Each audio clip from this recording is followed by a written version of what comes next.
Friends, Sonam Wangchuck नया भगत सिंह है। सोनम वांगचुक ही हमारी आवाज़ है। सोनम वांगचुक ही एक प्रॉपर नेशनलिस्ट है। अबे पागल हो गया है क्या? सोनम वांगचुक सीजेपी का प्रोपेगेंडा है। एंटी बीजेपी पीआर चला रहा है वो। सोनम वांगचुक झूठा है, झूठा। क्या मिला ये सब करके? ये बहुत ही ज़्यादा चीप लगा होगा, आई नो, बट क्यों? Why to be a pure leftist और why to be a pure rightist? हम किसी एक पॉलिटिकल एजेंडा, किसी भी एक नया इनोवेटिव आइडिया को एक तरफ़ा क्यों सपोर्ट कर रहे हैं? हम अगर अपने नेशन को सपोर्ट करते हैं, देन बी अ सेंट्रिस्ट। एक सेंट्रल वे में सोचो।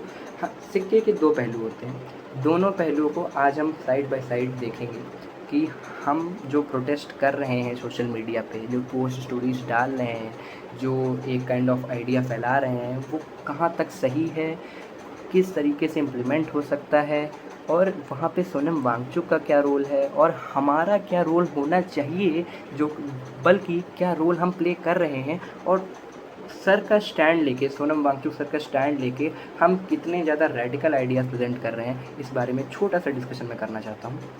सो बेसिकली सोनम वांगचुक सर की जो हंगर स्ट्राइक है, hats off to you sir. ठीक है, इसका मतलब ये नहीं है कि मैं प्योर लेफ्टिस्ट हो गया। वो ये हैट्स ऑफ इसलिए कर रहा हूँ because someone is actually thinking for a change. ठीक है, चेंज तो हर कंट्री में चाहिए लेकिन हम क्या सोच लेते हैं, कुछ लेफ्टिस्ट ये सोच लेते हैं कि चेंज की ज़रूरत है तो सीधे गवर्नमेंट को टैकल कर दो, सेंट्रल को। Change the government. हमें एक प्रॉब्लम हो गई ना, आप चेंज करो।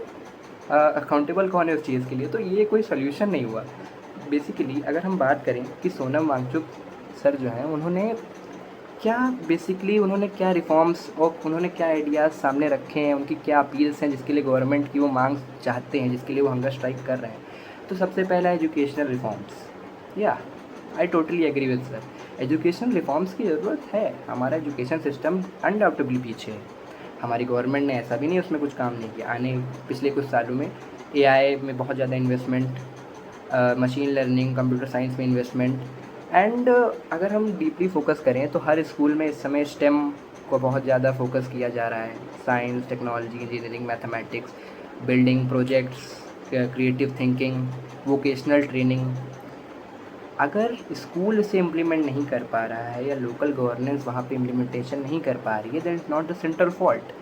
लेकिन अगर हम अपनी आवाज़ उठा रहे हैं और बातों तो पहुंचा रहे हैं, तो प्रेशर कहीं ना कहीं सेंट्रल पर बन रहा है, and due to that pressure central will be accountable for it, and local governance पे उतना ही प्रेशर बनेगा। तो ये तो अनडाउटेबली सही डिसीजन लगता है। बट जो हम कर रहे हैं, क्या वो सही है? क्योंकि सोनम वांगचुक की सिर्फ इतनी डिमांड नहीं है, सोनम वांगचुक की और भी डिमांड्स हैं। सोनम वांगचुक ये भी कहते हैं कि लद्दाख रीजन को लोकल ट्राइब्स, लोकल कम्युनिटी के हाथों सौंप दिया जाए, वहाँ का एडमिनिस्ट्रेटिव सिस्टम लोकलाइज्ड हो जाए। हाँ, साउंड्स गुड, है ना? किसी कम्युनिटी को आप बिलोंग करते हो, उस रीजन में आप मेजॉरिटी होल्ड करते हो, तो इट साउंड्स गुड कि हाँ, वहाँ पे हम अपनी लोकल गवर्नेंस बना लेंगे। बट कब तक? किस एक ही पॉइंट ऑफ व्यू से थोड़ी ना सोचेंगे। लद्दाख एक बहुत ही सेंसिटिव रीजन है। इंडिया अपने दो बहुत ही प्यारे नेबर से घिरा हुआ है। सबसे प्यारा नेबर पाकिस्तान, उससे भी प्यारा नेबर चाइना। और लद्दाख एक ऐसे सेंसिटिव रीजन में आता है जहां हम दोनों से ही सेफ नहीं हैं। अक्साई चिन का मुद्दा हो, लाइन ऑफ एक्चुअल कंट्रोल का मुद्दा हो, Ladakh becomes a sensitive region for it. And Ladakh में लोकल गवर्नेंस का आना क्या चैलेंजेस प्रोड्यूस करता है? Border security number 1, strategic infrastructure number 2, constitutional implementation number 3। बहुत ज़्यादा डीप में एक्सप्लेन नहीं करूँगा, बट नाम से ही क्लियर हो गया होगा। एक ऐसा रीजन जहाँ पे लोकल गवर्नेंस लगाने का ये मतलब है कि हर एक डिसीजन को लेने में बहुत ज़्यादा टाइम लगना, हर एक इम्प्लीमेंटेशन, हर एक इनोवेटिव आइडिया को डिले करना। वाइल जब सेंट्रल वहाँ पर अपनी यूनियन टेरिटरी की तरीके से उसको एडमिनिस्ट्रेट करती है, तो वहाँ पर उनके पास टोटल अथॉरिटी होती है कि जल्दी से जल्दी प्लान को एग्जीक्यूट करें। हाँ, बट सोल्यूशन मैं क्या प्रेजेंट करना चाहता हूँ, मेरे पास एक ये है कि हाँ, डुअल गवर्नेंस मॉडल रख सकते हैं। लाइक जितने भी सेंसिटिव इश्यूज़ हैं, बॉर्डर सिक्योरिटी है, इंफ्रास्ट्रक्चर डेवलपमेंट है, वहाँ का मतलब क्या कहते हैं, बेसिकली लॉ इम्प्लीमेंटेशन है, वो सब कुछ सेंट्रल के हाथ में रहना ज़रूर चाहिए। But at the same time बहुत सी ऐसी चीज़ें होती हैं जो लोकल गवर्नेंस को दी जा सकती है। जैसे रिलीजियस मुद्दे हो गए, यहाँ पर एजुकेशनल रिफॉर्म्स के मुद्दे हो गए, जो कुछ भी है, कल्चरल प्रोटेक्शन के मुद्दे हो गए, ये सब लोकल गवर्नेंस को हैंडओवर करने चाहिए। बट इसमें एक और प्रॉब्लम आती है। अब वही सोनम वांगचुक की एक और डिमांड भी है। वो डिमांड ये है कि जो क्लाइमेट प्रोटेक्शन है लद्दाख रीजन का, उसे प्रोटेक्ट करने की ज़रूरत है। एंड जब हम एक स्टूडेंट होते हैं तो हमें बचपन से ये सिखाया जाता है कि इन्वायरमेंट फ्रेंडली होना इज़ वेरी इंपॉर्टेंट। कभी भी इन्वायरमेंट को डिग्रेड मत करो, यूज़ रिन्यूएबल रिसोर्सेस, या राइट, एब्सोल्युटली राइट। लेकिन इसका मतलब ये तो नहीं है ना कि अगर माइनिंग किसी रीजन में हो रही है या किसी रीजन में ग्लेशियर पिघल रहे हैं तो उसे बिल्कुल ही बंद कर दिया जाए। इंडिया का semiconductor hub is currently the biggest semiconductor hub that government is trying to build is in Ladakh. तो क्या हम वो बंद कर दें? कि हम वहाँ से जितने भी एसेंशियल रिसोर्सेज जो हमारी जीडीपी में कंट्रीब्यूट कर रहे हैं, जो हम फॉरेन एक्सपोर्ट कर रहे हैं, कि हम सब बंद कर दें? नो। तो क्या करें हम? सब कुछ लोकल गवर्नेंस को देके बंद करवा दें या बिल्कुल ग्लेशियर पिघल जाने दें? यहाँ पे फिर से सेंट्रिस्ट आइडिया से अगर हम सोचते हैं तो हम क्यों ना एक बिल्कुल ही ज़्यादा न्यूट्रल अथॉरिटी, एक एक्चुअल न्यू ऑर्गेनाइजेशन इम्प्लीमेंट करें जिसका काम ही सिर्फ ये हो कि गवर्नमेंट को तब तक अलाउ करना वहाँ पर माइनिंग का जब तक कोई सीरियस इशू नहीं पैदा हो जाता। ये काफ़ी ज़्यादा अजीब भी साउंड कर सकता है, बट ऐसे ही हर एक ऑर्गेनाइजेशन काम करती है। हम माइनिंग को भी नहीं रोक सकते, हम वहाँ पर ग्लेशियर भी नहीं पिघलने दे सकते, इसलिए हमें दोनों तरफ से सोचना होगा कि हमारे मिनरल्स भी हमें मिल जाएँ, हमारा सेमीकंडक्टर हब भी वहाँ पे बन जाए, बट स्टिल हम इतना ज़्यादा वहाँ पर ऑफेंसिव ना हो, इतना ज़्यादा हम वहाँ पर रेडिकल ना हो जाएं कि हम अपने क्लाइमेट को प्रोटेक्ट करना ही भूल जाएँ। इसके लिए सेपरेट ऑर्गेनाइजेशन, लोकल गवर्नेंस का उसमें अपना रोल रखना, अपनी वोटिंग रखना is very important. Next is and सबसे स्पेशल मुद्दा जिसकी वजह से मेरा मन था कि एक बार तो वीडियो बना दूँ, लाइफ में पहला वीडियो है बट मन था बनाने का। जितनी भी पोस्ट स्टोरीज़ मैं देख रहा हूँ एआई से बनाई हुई, चैट जीपीटी से बनाई हुई, जेमिनाई से बनाई हुई, उसमें एक चीज़ ज़रूर है। उसका रीज़न सिंपल सा है कि गलत तो हुआ है स्टूडेंट्स के साथ। 8 to 10 सुसाइड्स ऐसे ही हो जा रही हैं मेरे जानने वालों में फॉर नीट एग्ज़ाम। पता चलता रहता है इनके बच्चे ने, उसके बच्चे ने सुसाइड कर लिया। सो नीट एग्ज़ाम में पेपर लीक के लिए गवर्नमेंट रिस्पॉन्सिबल है, अकाउंटेबल है, यस। इसमें लेफ्टिस्ट कहते हैं कि रिज़ाइन कर दो, नहीं हो पा रहा तुमसे, नया लाओ। राइटिस्ट कहते हैं नहीं कांग्रेस के टाइम में भी तो हुआ था, इसमें कौन सी बड़ी बात है, कांग्रेस के टाइम में 500 स्लाइड हुई थी, इस टाइम में 100 हो जाएंगी, क्या फ़र्क पड़ता है, 5 गुना तो तब ज़्यादा थी, ये भी कोई मुद्दा नहीं हुआ, 100 सुसाइड भी बहुत हो गई।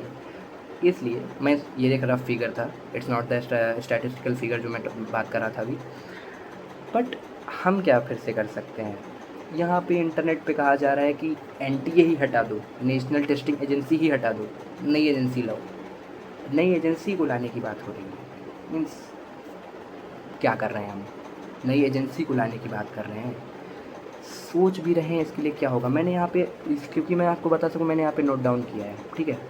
प्रॉब्लम क्या हो रही है, बहुत ज़्यादा मतलब जो है एग्ज़ाम पेपर लीक्स हो रहे हैं तो बच्चे परेशान होते हैं। बट आप खुद सोचिए, जब नीट एग्ज़ाम को बैन कर दोगे, नीट एग्ज़ाम को ही बैन कर दोगे, तो जो बच्चे करेंटली तैयारी कर रहे हैं इन दिस मच नंबर, उनका क्या होगा? और आपको क्या लगता है इतनी जल्दी कोई नया एग्ज़ाम इम्प्लीमेंट हो जाएगा? इतनी जल्दी किसी भी एग्ज़ाम से एडमिशन्स मिलने लगेंगे? कितना केओस हो जाएगा। जब एक सिंपल रूल्स में बच्चों को इतनी प्रॉब्लम होती है कि इतने परसेंटाइल में एडमिशन मिलेगा, तो न्यू रूल्स आते ही बच्चे कैसे अडेप्ट करेंगे? कितने ज़्यादा ट्रांजिशन कॉस्ट लगेगी, कितना ज़्यादा इंफ्रास्ट्रक्चर कॉस्ट लगेगी, कितना ज़्यादा टेक्नोलॉजिकल इंफ्रास्ट्रक्चर दोबारा डेवलप करने में टाइम लगेगा अगर हम एनटीओ को ही स्क्रैप कर देंगे। अगर हम नीट एग्ज़ाम को स्क्रैप कर देंगे तो हमें नए आइडियाज़ लाने में कितना ज़्यादा टाइम लगेगा, कितना डिले होगा, हमारा फ्यूचर कितना ज़्यादा पीछे चलता चला जाएगा। और कितना ज़्यादा हम पीछे चलते चले जाएंगे, उतना ज़्यादा ही हमारा देश का जो इनोवेशन है, जितना ज़्यादा हम डॉक्टर प्रोड्यूस कर रहे हैं, वो भी पीछे चलता चला जाएगा। नीट एग्ज़ाम लीक हुआ तो नीट को बंद करने की ज़रूरत नहीं है। अगर किसी राजा से गलती हो जाती है तो राजा को एग्जीक्यूट नहीं किया जाता। तो मेरा सलूशन क्या है?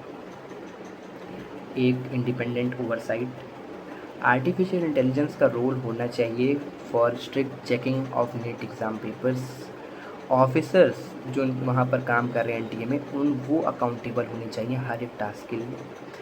फास्ट इन्वेस्टिगेशन और एक transparent governance body for NTA, ये बहुत इम्पॉर्टेंट है। ये सारे मुद्दे ही ऐसे हैं जो हमें एक बेटर विजन इंडिया को प्रमोट करने का मुद्दा रखते हैं। अगर आप सोनम वांगचुक को इसलिए प्रमोट कर रहे हो कि वो नीट एग्ज़ाम बैन या एनटीए बैन के लिए सपोर्ट कर रहे हैं, तो गलत कर रहे हैं। अगर वो ये कह रहे हैं कि लद्दाख को बिल्कुल लोकल एडमिनिस्ट्रेशन के हाथ कर दिया जाए, तो गलत कर रहे हो। अगर ये कह रहे हो कि ड्यू टू क्लाइमेट चेंज हमें वहाँ पर अपना सारा इंफ्रास्ट्रक्चर डेवलपमेंट ही बंद कर देना चाहिए, तो आप गलत कह रहे हो। बट हाँ, अगर आप ये कह रहे हो कि ये सब होना ही नहीं चाहिए, प्रोटेस्ट करना ही नहीं चाहिए, तो हमारा काम ही क्या है डेमोक्रेसी में? हम प्रेशर बनाना ही तो हमारा काम है, प्रेशर ग्रुप्स का काम है, हमारा काम है हमें अपनी डिमांड्स को रखना। बट इतने भी रेडिकल मत हो जाओ कि एंटी नेशनल हो जाओ, है ना। सोनम वांगचुक सर को सपोर्ट पूरा है, सही कर रहे हैं आप, लेकिन जो जनता आपने पाई है, दैट्स नॉट राइट। हम ये भूल जाते हैं कहते कहते कि नीट एग्ज़ाम पेपर लीक में जो अथॉरिटी रिस्पॉन्सिबल थी वो गलत है। कहते कहते हम यहाँ तक पहुँच जाते हैं कि इंडिया कंट्री ही गलत है। जब आपके मुंह से ये निकलता है कि इंडिया में कुछ नहीं हो सकता, इंडिया अनडेवलप्ड रह जाएगा, इंडिया में प्रॉब्लम्स हैं, इंडिया में करप्शन है, तो हम क्या कर रहे हैं? हम इंडिया में रहकर हम क्या कर रहे हैं? ये क्वेश्चन खुद से पूछना। जब अंदर से आवाज़ आए कि हम अपने देश के लिए कुछ नहीं कर रहे हैं सिवाय एक प्रोपेगेंडा बने, तो हम कुछ भी नहीं कर रहे हैं। आप अपनी स्टोरी खोल के देखेंगे, सबसे ऊपर वहाँ पर साइड में लाल लेटर्स में लिखा होगा socialist democratic country. What do you mean by socialist? Do you really think India can be a socialist country? Do you think? Yes, Gandhi ji की आइडियोलॉजी थी सोशलिस्ट, गांधी जी ने ही प्रेजेंट करी थी आइडियोलॉजी की सोशलिज्म होना चाहिए। बट किस हद तक? Do you think current situation जिसमें इंडिया जी रहा है, हम इतनी जीडीपी में आगे चल रहे हैं, हम एक हद तक सोशलिज्म को साथ रखते रखते कैपिटलिज्म को अपना चुके हैं, कि हम सच में सोशलिस्ट दोबारा हो सकते हैं? कि हम सच में नई ऑर्गेनाइजेशंस दोबारा बना सकते हैं? क्या किसी 2-3 टास्क के लिए पूरी ही गवर्नमेंट को सैक कर देना सही होता है? करप्शन गलत है, करप्शन हर जगह होता है, करप्शन के लिए अकाउंटेबल भी सरकार है। यूनाइटेड स्टेट्स ऑफ अमेरिका को आप हमेशा एक बेंचमार्क की तरह सेट करते हो। रिपब्लिकन पार्टी जानी ही जाती है करप्शन के लिए। द डेमोक्रेटिक पार्टी, जिनके इस समय लीडर जो बाइडन सर हैं, जो बाइडन जब भी लीडर तो नहीं कहूँगा, बट जो बाइडन जब भी फेस अपना सामने लाते हैं जनता के, तो वो यही कहते हैं कि रिपब्लिकन पार्टी में डोनाल्ड ट्रंप क्या कर रहे हैं? डोनाल्ड ट्रंप बहुत ज़्यादा पैसा कमा रही है ईरान वॉर से, और वो उसको रख लेंगे और लाइफ टाइम आराम से अपना ऐश करेंगे, और ये आपका पैसा ही खा रहे हैं टैक्स ले लेके आपसे, मतलब जितना ज़्यादा ये टैरिफ लगा रहे हैं, अब पैसा सब अपने पास रख रहे हैं। वो करप्शन पे ही बात कर रहे हैं। करप्शन हर जगह है, क्या मतलब है कि इंडिया में भी होना चाहिए? ये भी गलत है। हम अगर इंडिया की सिविलियंस है तो हमारी काम है आवाज़ उठाना, बट ये नहीं भूलना है कि हम ये कहते कहते इतनी हद तक गिर जाएं कि हम ये कहने लगे ना, India is wrong, India is the worst country. India को सेवरल बहुत ही बुरे, बहुत ज़्यादा साउंड करते ही ऐसी फीलिंग आए कि हम इस देश में रह कैसे रहें। हम अपने देश को किसी पिछड़े देश से कंपैरिजन करते हैं। इस काम में हम सिर्फ कंपैरिजन कर सकते हैं। हम उस सोसाइटी का काम करते हैं जो सामने आने की बजाय पीछे भेड़ चाल में चलती है। मतलब आप मेरा समझ गए होंगे क्या है।